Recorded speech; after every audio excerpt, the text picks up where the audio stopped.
Greetings. So it doesn't matter whether you own your house or rent it. You constantly have a fee to keep your house from self-destructing. What am I talking about? Freedom Phil likes to subscribe. Let's get into it. What I'm talking about is that, when you have a house, basically, like if you live in the South, you got to keep it at a certain temperature to even live in it. But if you live in the North, you got to keep it at a certain temperature to keep the damn pipes from freezing.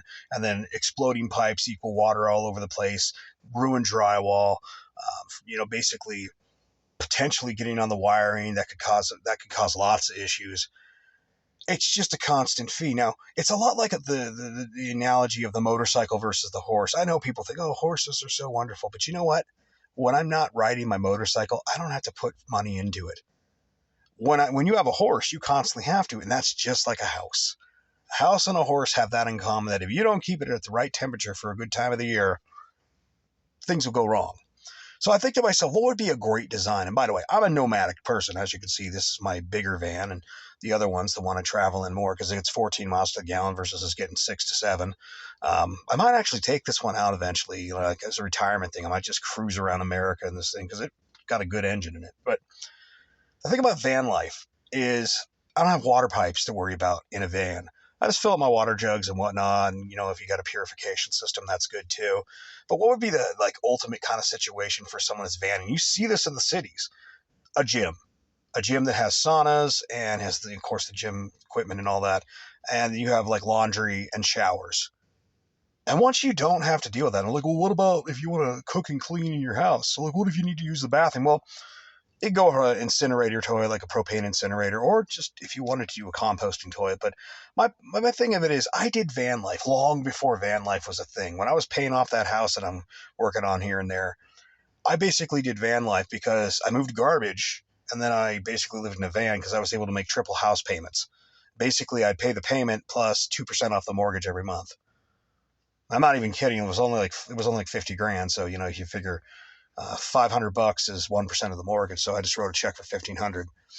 And then I never forget the time. It was like Christmas tips because rear end loader garbage van, you run to the back of the deal and unload. I used to get like anywhere from $1,000 to $1,200 in tips. Plus, it was a triple check month, so I wrote the payment plus 5% off the mortgage. That's what you can do when you're not held back by all the restraints of life. And I look at the housing as far as, like just how flawed its builds are, its cost, its loans, it's all its garbage. And I'm like, it just slows you down. If I was to ever build like my ultimate style house, I mean, there would probably be something better down the road because, science is wonderful like that. I would say an underground house. And you're like, why underground? Because whether I'm in like Nevada, where it's ridiculously hot a lot of the year, or whether I'm in the north, if you go, I think it's anywhere from 7 to 10 feet down, and you build a dome house design where you got the circle at the top for the light to come through, paint the walls white inside, and then build little side domes off to the side for the rooms. Once you go so far down, you got a steady temperature between 40 something to 60 something. So about 50 degrees for a lot of the country. I can comfortably live in 50 degrees year round. I don't have to turn up the heat. I don't have to turn it down. It's perfect. And that's even where I thought at times, if I ever got stupidly rich, I'd probably pick a piece of desert in the middle of nowhere. Some place where I've got some sort of cell signal or something, I got enough internet to be good. Just run an antenna up to the surface, build the dome there, and then on top of the dome, I'd also build a greenhouse, a large greenhouse with sunsetter awnings on it. That way, when it gets way too hot during the summer, I just put the sunsetter awnings on there and I got shade. And then I'd be one of those people have the shop that's partially half buried. I'd use the greenhouse and the shop to collect water, and then with these new Japanese water, recirculating, filtration systems, you can constantly use the water over and over again. It's beautiful. So I want a side note on this. When I look at a lot of the environmentalists and they talk about, oh, we need to build this, you can conserve resources and blah blah blah, carbon this, carbon that. Number one, if you really want to, beat the whole carbon game, you have to be debt free. Let's be real about that. That's part of the reason I recommend people driving truck, because when you can make like 100,000 and you're only living off about $5,000 a year, and government takes 10 or more, and you have anywhere from 70 to 75,000 at the end of the game, and you can invest that, and it's not going to take you long to the point where you can basically effectively retire if you want to. And if you the earlier you retire, the less you're going to have to commute. And then, you ask the next question about the environmental thing is a house design that's built where it basically doesn't need next to no auxiliary heating. Like you could probably, here's a concept right there. Use solar, some sort of liquid solar, where basically, it heats up and then you have water tanks, like your hot water heater tanks. And that heat acts as a storage unit to basically store the heated liquid of some sort of gel or water or whatever. And then at night you could just take that and recirculate it in the heater and get exchange the heat.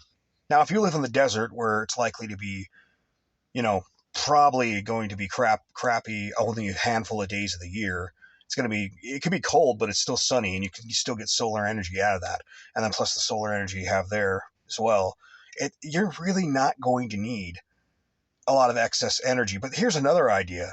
What if you had a LP like propane or natural gas generator and had a heat exchange? Like you could even use the heat exchange from the exhaust to make heat for a dryer or something, depending on how long you run it. But basically during the prime time of the grid, you basically have a situation where you run this, you're pumping energy back into the grid's paying you back.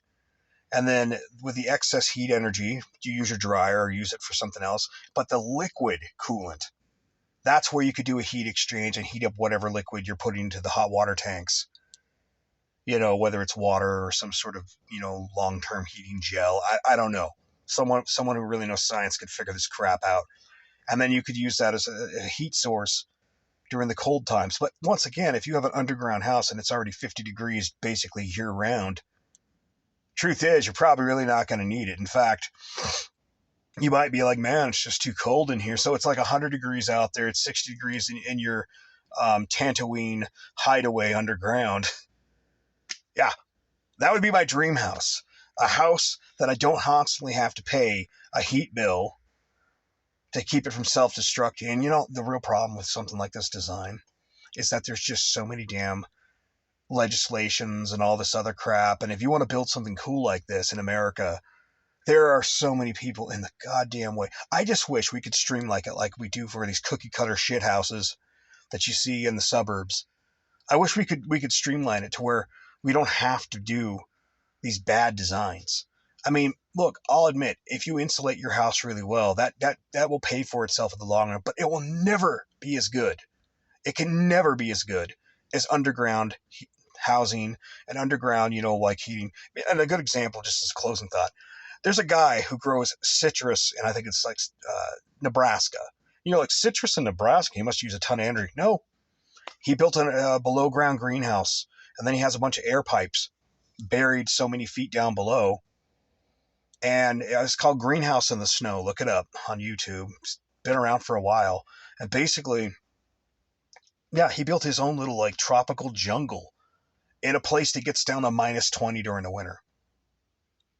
Now, if he can do that in Nebraska, why can't we do that everywhere else? Now, I understand in the cities and some other places it's just not going to be feasible. But there's a lot of places it would be feasible. And you think about some of the most ass-end pieces of land in America, in the desert. Go to parts of New Mexico. I know New Mexico is a beautiful place, but if you've ever driven from Cortez, all the way south towards Albuquerque, there is just land out there. I think it's at 550 that you look at and God hates this place. Or another great example. US 6 between Price and Green River, Utah. It looks like, actually, if you're ever bored, there's actually the gas station out there where they filmed part of, I think it was Thelma and Louise, the car scene when they go over the cliff. I think that happened out there. But the point of it is that there's places like that they're not good for much of anything because, it's just harsh, it's brutal, and you would never want to live there normally. Now, imagine if you had a place where the land was so goddamn cheap and you had internet and you could work an online job. Yeah, there's lots of places other that are beautiful places in America, like in the Midwest. Whether it's the northern or southern part, where this would work perfectly, except for the places where the water levels get high. And maybe then what the thing maybe you could do is just build mound houses instead of underground domes. And I don't know how that would work as far as the heating effect, but God knows it'd probably have better insulation than what the standard builds are. I don't know. But my point is that I'm just really sick and tired of these horrible flawed designs. I've ranted for a bit. This Freedom Phil. Yeah, like, subscribe, blah, blah, blah. Take it easy.